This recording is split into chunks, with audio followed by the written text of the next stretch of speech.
Olá, meu nome é Ricardo Moreira, eu sou AR e produtor musical.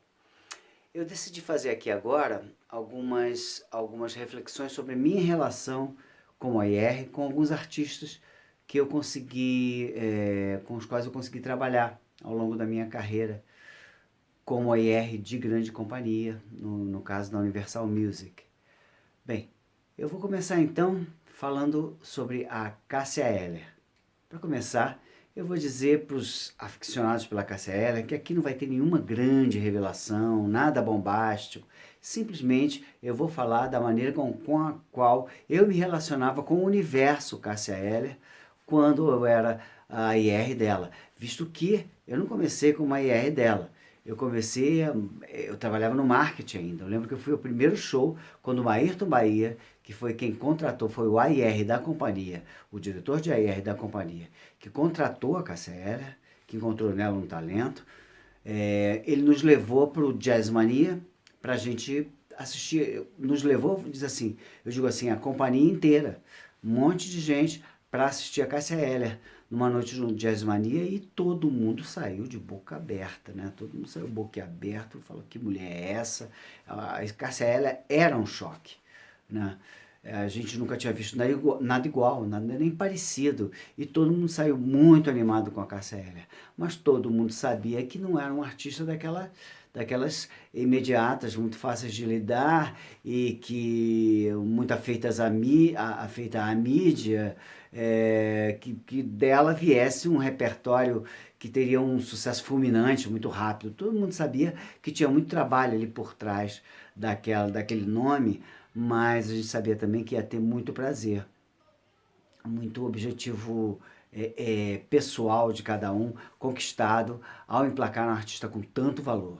Então a Cássia Eller, ela foi, enfim, se relacionando com a companhia, fez alguns discos antes do CIR, e eu lembro que houve um certo trauma da Cássia, porque a Cássia era uma artista muito tímida, muito na dela, ela vivia muito isolada da companhia, não era uma artista que estava toda hora na companhia. Por exemplo, a Alcione estava toda hora na companhia, até o Caetano Veloso estava mais na companhia, presente na companhia, do que a Cássia Eller. Cássia sempre muito ressabiada, muito distante, ela tinha, sei lá, transparecia algum medo na relação com os executivos da companhia, sejam eles do AR, sejam eles de marketing, então ela ficava meio distante.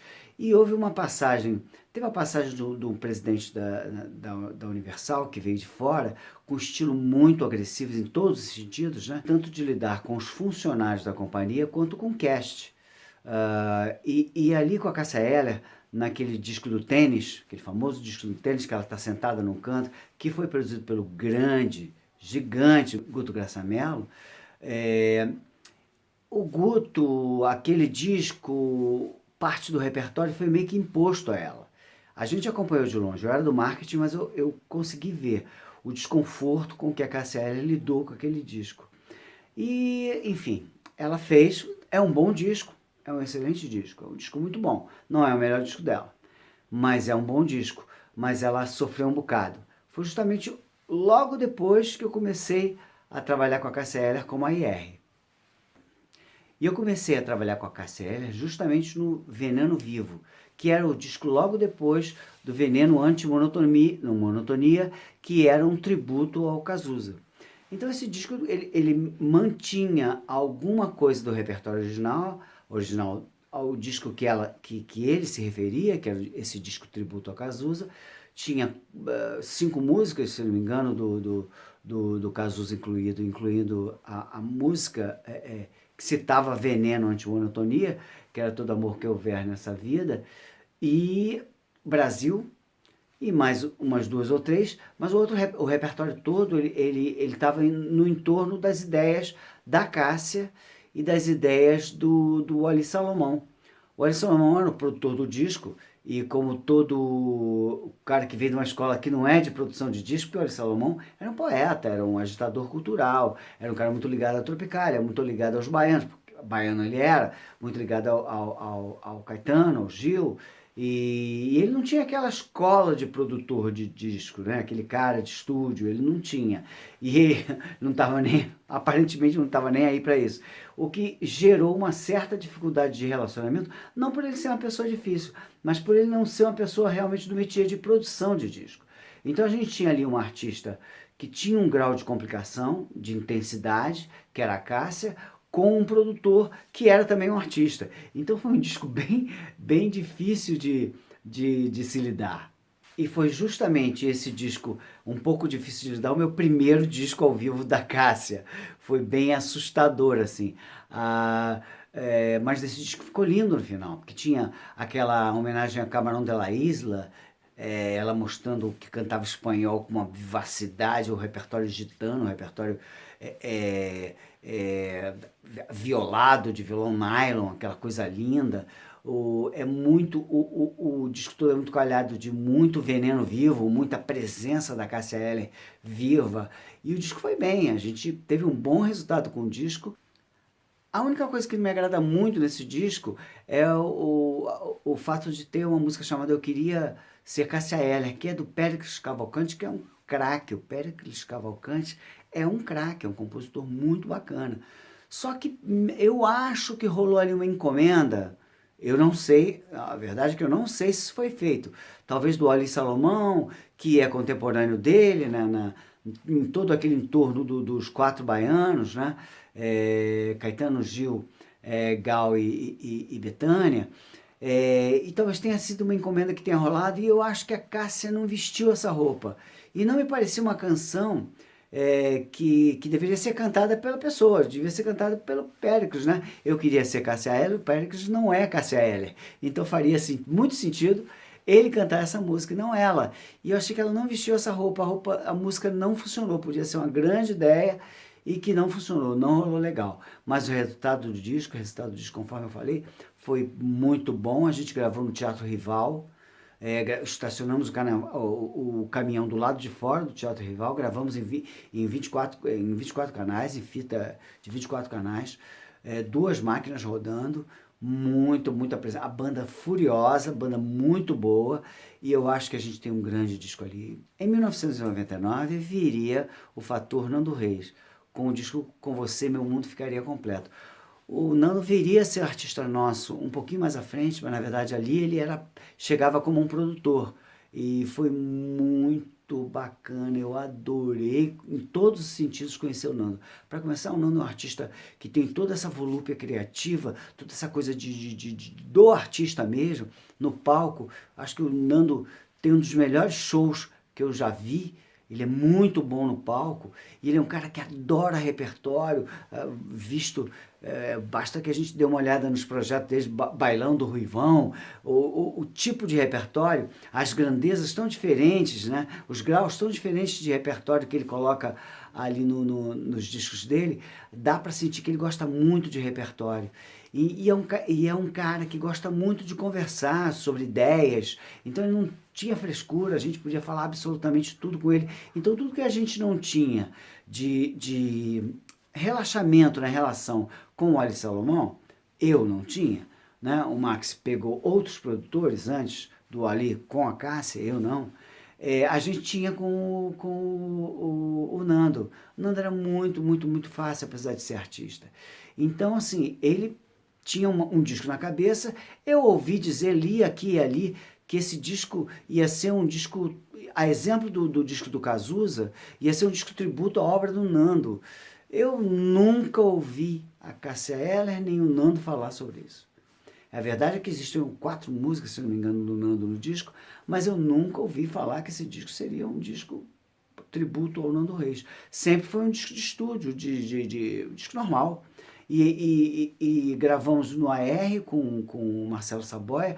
A coisa bem engraçada que rolou, não exatamente engraçada, a gente tinha pedido uma música pro Caetano dar pra Cássia, porque a gente já sabia que o Caetano gostava muito da Cássia, a gente já sabia o impacto que a Cássia tinha causado nos baianos, porque o Gil, por exemplo, chegou a oferecer um disco dele ao Zeca Pagodinho e a Cássia Eller, dedicou o disco, então a gente já sabia que tinha um impacto muito grande. A Cássia Eller provocava impacto em todos.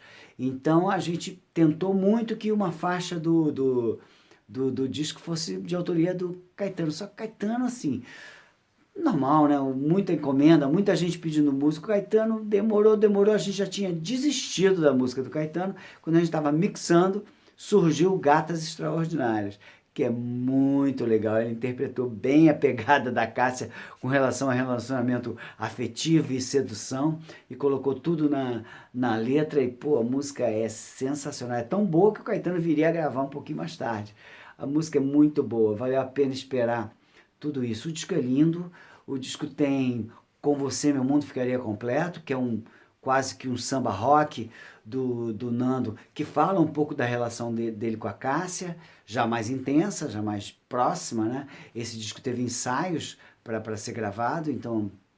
E, além disso, tem a participação da mãe da Cássia, numa música que o Gil colocou inédita para Cássia.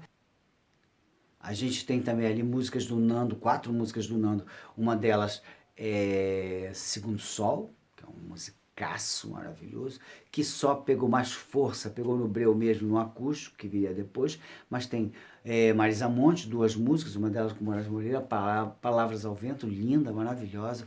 O disco foi muito bem sucedido, muito bem produzido. O resultado, a gente ficou muito feliz. E na minha leitura de carreira da Cássia, eu diria que é o disco de estúdio mais bem elaborado que ela teve. Disco maravilhoso, não colocando na conta a comparação com o 10 de dezembro, que seria um disco póstumo que viria depois, né? Bem, finalmente, em 2001, finalmente veio o convite da MTV e a gente preparou com um mega carinho, produzido também pelo Nando Reis. Eles foram para uma fazenda, ficaram 3 semanas numa fazenda. Isso demandou da gente, de produção, e eu que estava fazendo tudo, né?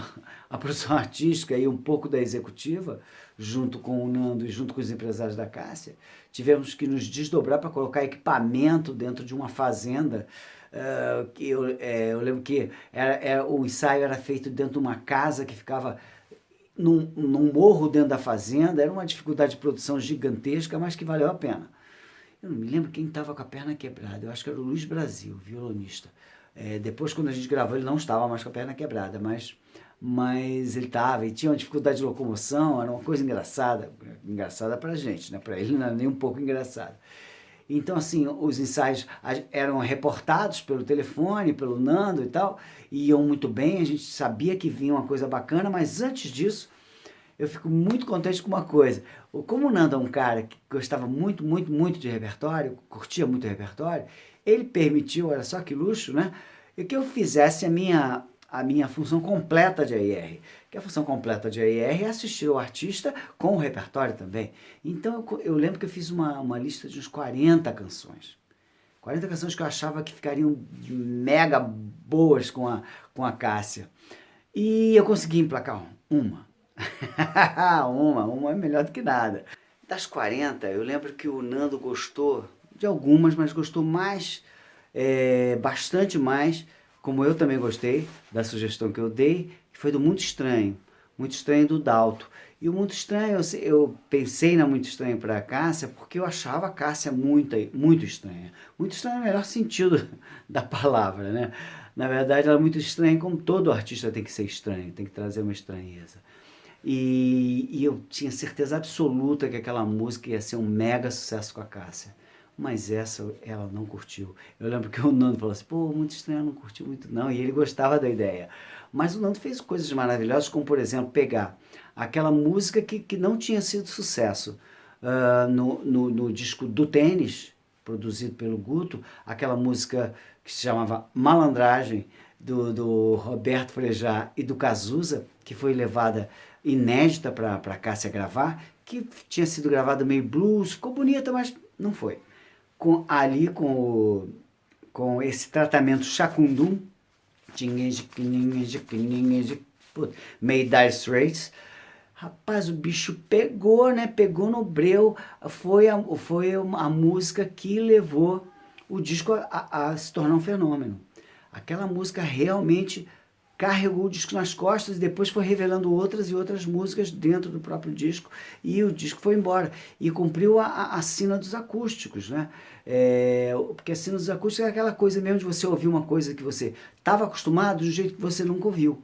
Isso fazia com que as músicas dos artistas, até músicas com menos sucesso, né? Músicas com menos sucesso na carreira do artista, regravadas por ele naquele projeto acústico, virassem sucesso.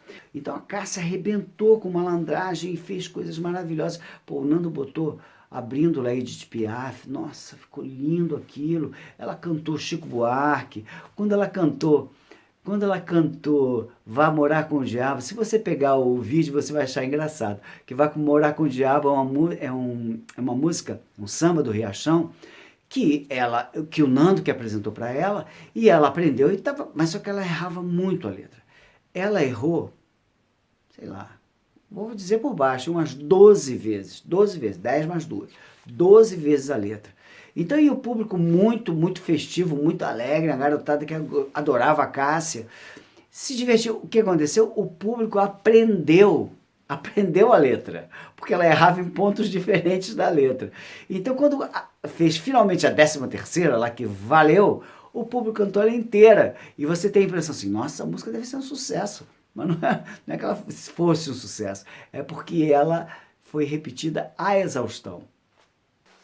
Bem, infelizmente em dezembro de 2001, no mesmo 2001, que foi o melhor ano da vida da Cássia Eller, né, porque ela realmente, a partir do Acústico MTV, o lançamento foi em maio, né, de 2001, nós gravamos no final do ano de 2000, em 2001 lançamos em maio, e ao longo daquele ano foi só sucesso. Ela trabalhou a beça, fez turnê, viajando com o acústico. Foi realmente uma pena, foi um grande ano para ela. É o ano de afirmação e um ano, de certa forma, que a companhia, a Universal Music, ela começou a recuperar todos os investimentos que ela tinha feito na Cássia, coisa que todo mundo acreditava. Todas as gestões pelas quais a Cássia Eller passou acreditavam nela. Mesmo essa gestão intermediária, que de certa forma fez uma pressão artística em cima dela, para que ela gravasse determinado repertório, enfim. Mesmo essa, acreditava muito, todos acreditavam, sempre acreditavam. Enfim, naquele momento em que aquela companhia que investiu tanto tempo, energia e até capital, quando ela realmente deu o primeiro retorno, ela faleceu. Em dezembro de 2001, eu lembro que eu tinha tido um problema de coluna, tinha tido que operar, estava com um colar daqueles ortopédicos no pescoço, tocou o telefone, era o meu diretor de marketing, falando uma coisa muito esquisita, que eu custava acreditar, porque pessoas como a Cássia Eller parece que não morrem nunca, por mais que elas brinquem com a vida, com excessos eventualmente, parece que não vai morrer nunca, né? Com a mulher com aquela energia. E às vezes a Cássia Eller morreu. Eu falei, como assim morreu? No dia seguinte ela foi enterrada, encontrei com o Nando abalado, não parecia que estava em um outro planeta, e foi muito triste. E daí a pouco a gente começou a pensar em produzir um disco póstumo, o 10 de dezembro, que veio, eu não me lembro realmente de quem foi a ideia, mas a gente sabia que existia um material, eu já tinha em mãos um material do projeto chamado Luz do Solo, que tinha áudio e vídeo, com ela de voz e violão. Havia algumas gravações por ali, de participações especiais dela e tal, que podiam ser recicladas, e assim foi feito. A gente pegou takes. Eu lembro que esse disco me deu mais trabalho como produtor executivo, como produtor artístico e musical, porque tive que falar com muita gente para liberar faixas que não eram de propriedade da Universal Music, tivemos que comprá-las e tal, ou negociar royalties, mas a verdade é que a gente nutriu o Nando Reis das faixas que ele queria, e eu lembro que ele chamou o Lincoln Olivetti para fazer os arranjos de All Star, que ela tinha tocado, ela já tinha posto no All Star, que todo mundo sabe, que é autobiográfico do relacionamento do Nando com a Cássia. ela já havia posto essa música no show, já vinha fazendo, e fiz ali de voz e violão. Então o Lincoln Olivetti, que também já não está entre nós, escreveu um arranjo de cordas lindíssimo, ficou bonito pra caramba. E é um dos destaques do disco. Teve Admirável Mundo Novo, perdão, Admirável Gado Novo, do Zé Ramalho, também, do Luz do Sol, que também ficou muito bacana. Enfim, é um disco muito bonito que se chama 10 de Dezembro, em homenagem a ela, que nasceu em 10 de dezembro, coincidentemente nasceu no mesmo dia que um dos meus filhos. Eu guardo muito carinho pela Cássia. E assim, uma coisa que tem que ser dita pela Cássia: a Cássia, ela só experimentou o relacionamento com uma gravadora. Ela foi contratada ainda pela Polygram, antes dela mudar de nome para Universal, com a Ayrton Bahia. Ela mudou de AIR e de presidentes e tal, mas ela teve relacionamento apenas com uma companhia. Então não dá para dizer que a Cássia quando era do tempo da gravadora tal era diferente, ou quando era do tempo da gravadora Y, ela é melhor. Não dá para falar isso. Ela teve mais ou menos relacionamento com as mesmas pessoas. E com essas pessoas ela desenvolveu um relacionamento que, de certa forma, envolvia a coisa que ela tinha de mais cara, que era o talento dela. Não é fácil você ficar se relacionando, colocando na mesa a tua maneira de ver música. É difícil, uma artista intensa como ela.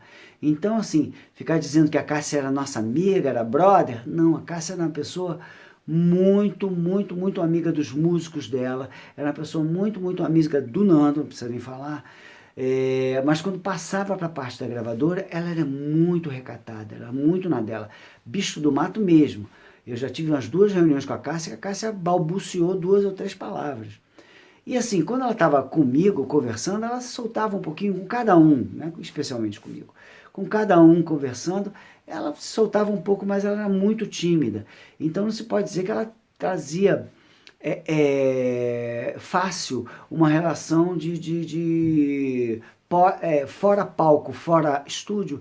Não era um relacionamento fácil dela com o entorno, principalmente quando se tratava de gravadora. Então, não estou aqui, nem vou passar por esse mico de tirar onda de que eu era amigo da Cássia Eller, mas eu acho que eu consegui ser um amigo musical da Cássia Eller, e amigo do produtor dela, e consegui ajudá-la, tanto do ponto de vista estrutural, quanto do ponto de vista de ideias, quem sabe, principalmente para o acústico, para que tudo rolasse do jeito que deixasse aquele talento indômito, aquele talento absolutamente incontrolável, na melhor maneira que essa palavra pode ter de interpretação, esse talento fluir. Eu acho que ajudei.